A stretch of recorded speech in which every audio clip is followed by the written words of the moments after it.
大家好，欢迎来到 K 线西游战法频道。那就在昨天，我们看到比特币从45879暴跌至40791啊，巨大跌幅达到11.23%。那么急速下跌的过程当中，我们看到刚好打到箱体的下边线的这个位置啊，41000美金是箱体目前箱体的下边线位置，然后快速反抽上来，行情形成巨大波动。那么目前为止，我们看到比特币在4小时级别200日均线，也就是42689这个位置上构成了一个支撑位。那在这个支撑位的影响下，我们看到比特币做出了一波15分钟级别的反弹吸油。反弹吸油完成之后，围绕着43500到42000美金这样的一个缺口进行了反复缠绕回补，并且呢形成了目前短时间级别的一个收敛三角形。那么在这个收敛三角形的影响下，行情始终处在一个非常低迷的结构当中，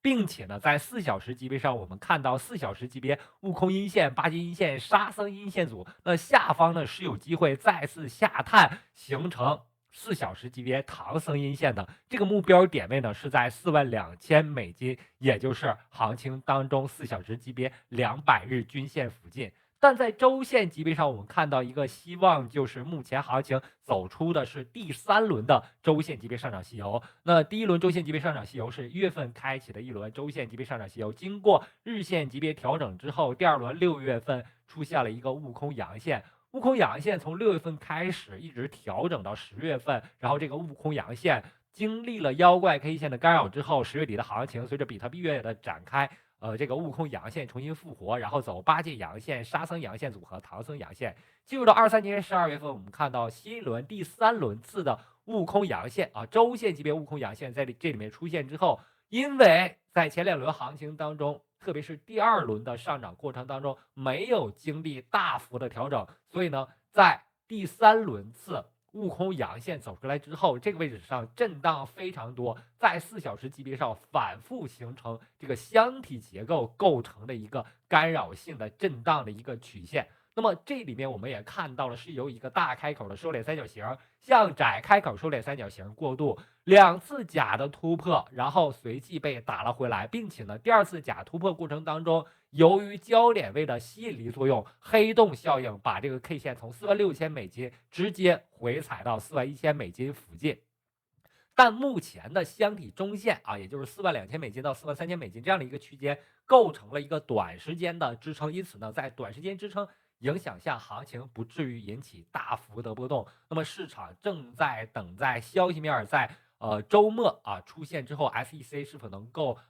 得以通过，这个消息最终落地，可能会影响行情进一步的走势。同时呢，我们判断目前4小时级别下跌吸油的一个唐僧阴线还没有完全走出来，虽然有很大的插针，但是这个唐僧阴线没有走出来之前，市场当中仍然存在快速下杀，触及41000美金箱体下边线的一个风险。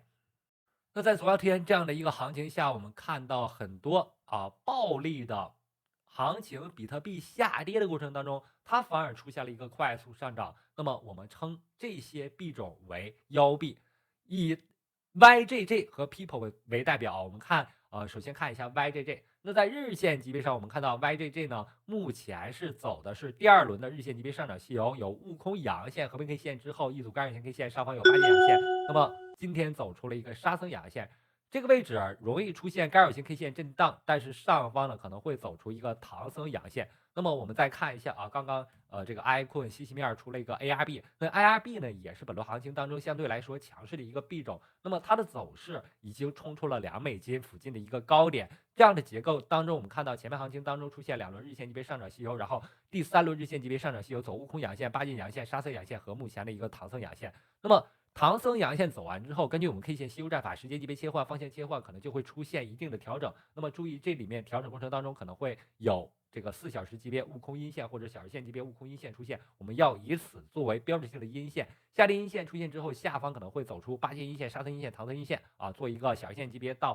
4小时级别的调整，这个一定要注意到。同时呢，我们看 People 这个代币昨天走的非常妖，快速下跌和上涨过程当中600%的一个上涨幅度和振幅。那么昨天我们就提示了，大概是提示的是凌晨1点可能会有一轮下跌行情。那么它的一个最终的下跌首根阴线小线级别是凌晨0点出现了一个首根阴线，急速快速下跌的过程当中，形成了一个15分钟级别的下跌西游。15分钟级别下跌西游之后，随即横盘震荡，然后今天下午有了一波行情。那么这里面主要是围绕着上涨和下跌形成的一个筹码空缺区进行反复的回补，过程当中，它的一个下边线始终是不变的我们看一个底边线始终不变，但是它的上边线还没有走出来。目前判断它是一个大开口的收敛三角形，接近焦点的这个位置上容易变盘，那么我们就要注意在15分钟级别下方0.02附近的一个200日均线的一个支撑是否能够支撑得住。那么对于腰币来说，震荡非常大，所以参与这些腰币一定要非常谨慎小心，控制仓位，同时设置止损。那么还有一些币种呢，我认为是被错杀了的那这些币种呢，包括 RAY， 我们看到 RAY 在日线级别上走的非常漂亮，走出一轮行情之后，那么处于了一个4小时级别下跌西游的调整姿态当中。那在4小时级别上，我们可以看到它形成了一个非常完美的一个由底边线和上边线构成的收敛三角形结构。目前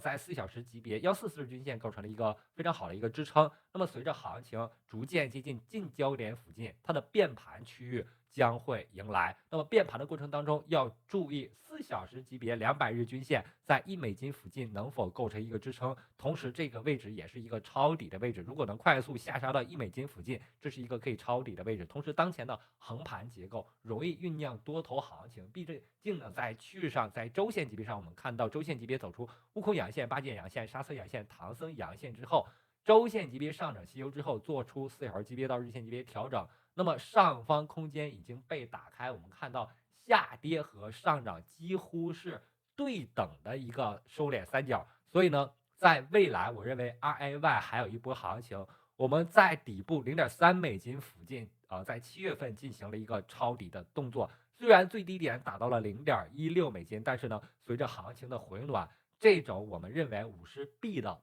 回光返照的这个币种还仍然具有非常大的上涨空间。所以呢，对于 RAY， 对于受链下的 RAY， 我们应该做一个重点关注。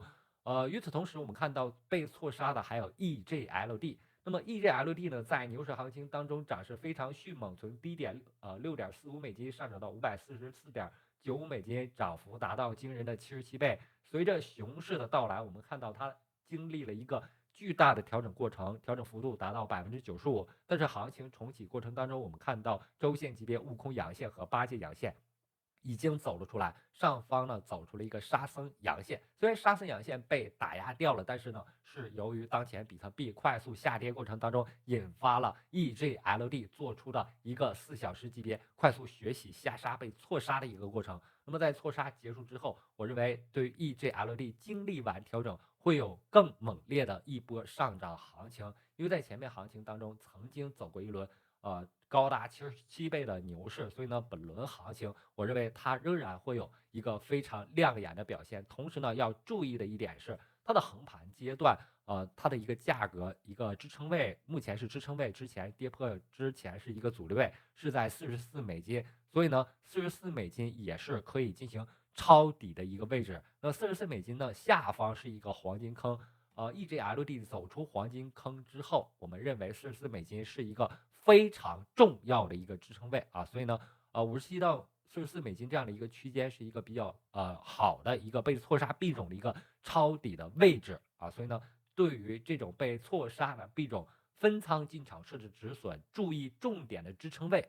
是非常容易在本轮牛市行情当中获利的。那么好，今天的节目就到这里，非常感谢大家一直以来的支持和鼓励，希望大家能够订阅我的频道，感谢大家，再见。